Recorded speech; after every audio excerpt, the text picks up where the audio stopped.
Hi guys, കാറ്റത്തെ കിളിക്കൂട് promo റിവ്യൂവിലേക്ക് എല്ലാവർക്കും സ്വാഗതം. അങ്ങനെ ഗുണ്ടകളുടെ കയ്യിൽ നിന്നും രക്ഷപ്പെട്ട സുധീഷ് നേരെ നിധിയുടെ വീട്ടിലേക്കാണ് വരുന്നത്. സുധീഷിന്റെ വരവ് കണ്ട് രാജീവനും നിധിയും ഹേമയും വരുണും സാന്ദ്രയും ഒക്കെ ഒരു പ്രേതത്തെ കണ്ടതുപോലെ ഞെട്ടുന്നുണ്ട്.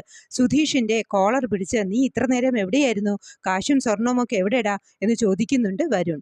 നിധിയും ഓടി വന്ന് അല്ല സുധീഷേട്ടൻ്റെ ഈ എത്ര നേരമായി വിളിക്കണു, ഫോൺ എന്തിനാ സ്വിച്ച് ഓഫ് ചെയ്ത് എന്നൊക്കെ മാറി മാറി ചോദിക്കുന്നുണ്ട്.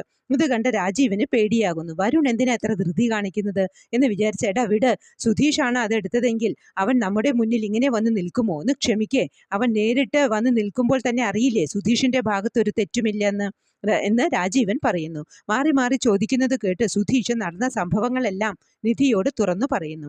ഇതെല്ലാം കേട്ട വരുൺ വീണ്ടും പറയുന്നത് ഇവൻ പറയുന്നത് മുഴുവൻ കള്ളമാണ് നിധി, പണവും സ്വർണവും എല്ലാം അടിച്ചു മാറ്റിയത് ഇവൻ തന്നെയാണ് എന്ന് പറയുമ്പോൾ നിധിക്ക് ദേഷ്യം വരുന്നു.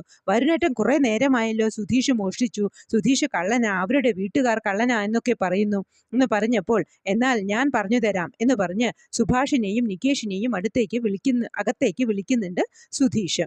നിധി അവരോട് കണ്ട് അന്തം വിടുന്നു. നികേഷ് ഉണ്ടായ കാര്യമെല്ലാം പറഞ്ഞപ്പോൾ നിധി രാജീവിനോട് കേട്ടതൊക്കെ സത്യമാണോ എന്ന് ചോദിക്കുന്നു.